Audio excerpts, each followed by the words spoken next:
صبح جس کو فجر کہا جاتا ہے وہ تو اذان بند ہونی چاہیے. بھائی آپ کو معلوم ہے اب تمام الارم ہے، گھڑی ہے، آپ کو وقت بھی معلوم ہے کہ کس وقت فجر کی نماز ہوتی ہے، پورا کیلنڈر چھپتا ہے. جس کو نماز پڑھنا ہوگا وہ مسجد میں خود بخود آ جائے گا.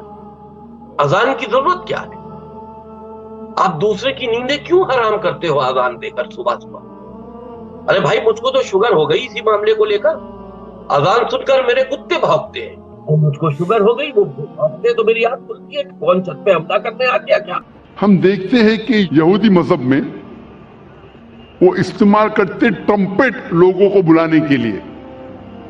لکھا گیا اولڈ ٹیسٹیمنٹ میں in the book of Numbers chapter number 10 verse number 1 سے 3 میں خدا کہتے ہیں موسیٰ علیہ السلام سے آپ 3 چاندی کے ٹرمپٹ بناؤ. ٹرمپٹ کو کہا جاتا ہے نا، ٹرمپٹ. بونگا تو نہیں کہیں گے لیکن ٹرمپٹ انگریزی میں کہتے. ٹرمپٹ کا استعمال کرو لوگوں کو نماز کی طرف بلانے کے لیے. عیسائیت میں استعمال کرتے گھنٹی کی، گھنٹی بجاتے چرچ بیل لوگ کو بلانے کے لیے. کئی قبیلے میں ڈھول کا استعمال ہوتا ہے لوگ کو بلانے کے لیے. اسلام میں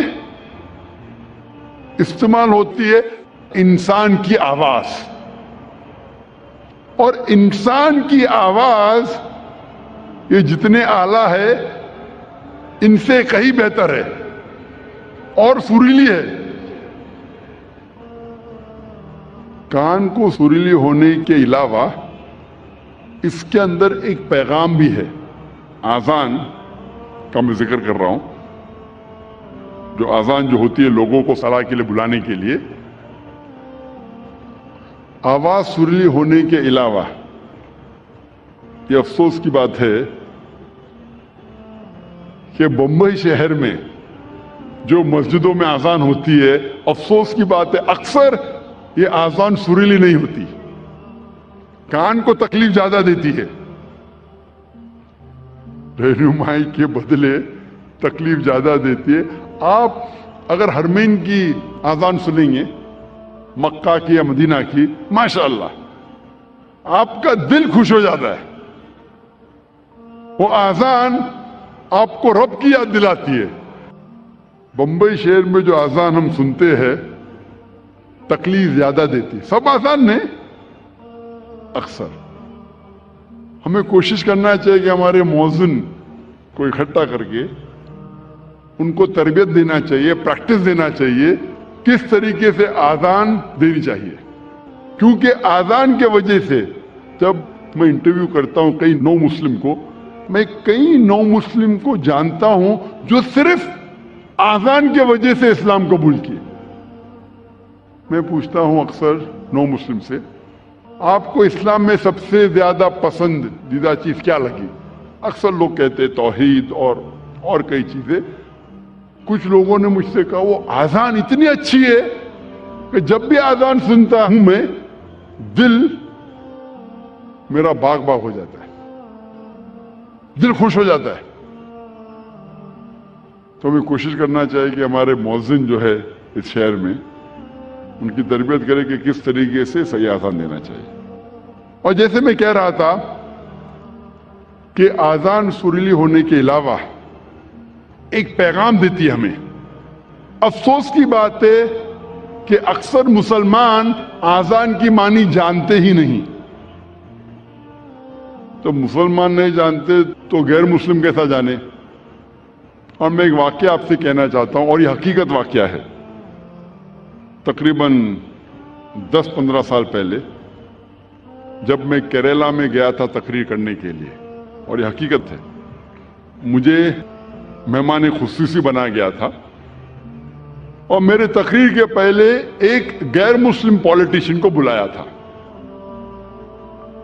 اور اپنے تقریر میں ہر پولیٹیشین جو غیر مسلم میں کوشش کرتا ہے کہ اگر مسلم گیدرنگ دیکھتا ہے تو وہ تعریف کرے گا اسلام کی.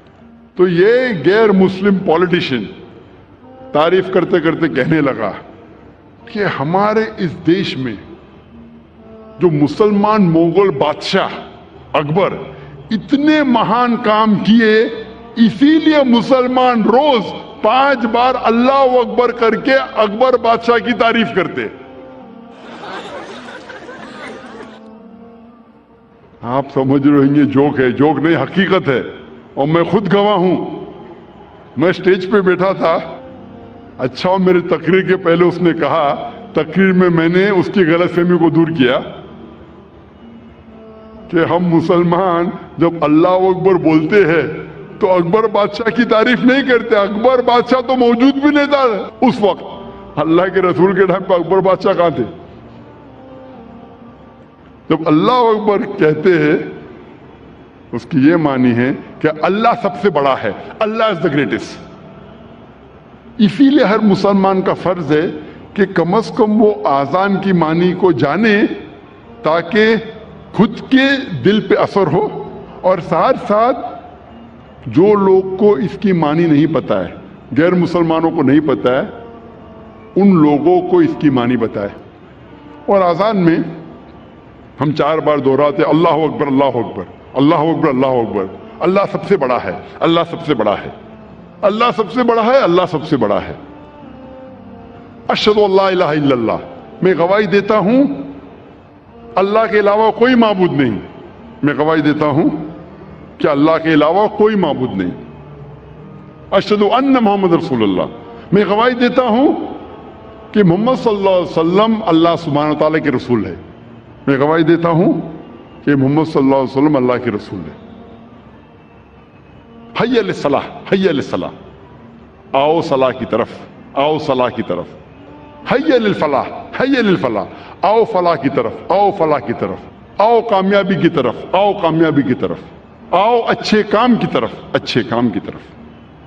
اللہ اکبر اللہ اکبر. اللہ سب سے بڑا ہے، اللہ سب سے بڑا ہے. جب ہم آذان کی معنی کو جانیں گے پھر ہمارے دل پہ آذان کا اثر اور گہرا پڑے گا. صرف عربی نہیں جاننے کے باوجود پڑھتا ہے الحمدللہ ثم الحمدللہ، لیکن اگر اس کی معنی جانے تو انشاءاللہ یہ اور گہرا اثر کرے گا آپ کے دل پر اور آپ کے دماغ پر. اور ایک عام چیز جس سے بھائی چارہ، عالمی بھائی چارہ نشٹ ہوتا ہے، وہ ہے شراب. اور اللہ تعالیٰ فرماتے سورہ مائدہ میں سورہ نمبر 5 آیت نمبر 90 میں، یا ایھا الذین آمنوا انما الخمر والمیسر والانصاب والازلام رجس من عمل الشیطان فاجتنبوہ لعلکم تفلحون. یا الذین آمنوا انما الخمر والمیسر، او مومنو آپ کے لیے خمر، شراب، نشے والی چیز اور جوا اور فارچون ٹیلنگ، بھوشیہ کے بارے میں کہنا، اور ڈیڈیکیشن آف سٹون، بت پرستی، یہ غلط ہے. آپ اس سے دور رہو تاکہ آپ آگے بڑھ سکو. جوا اور شراب اسلام میں حرام ہے، اور ہم دیکھتے ہیں کہ شراب کی وجہ سے کئی بار یہ عالمی بھائی چارے کے اندر رکاوٹ آتی ہے.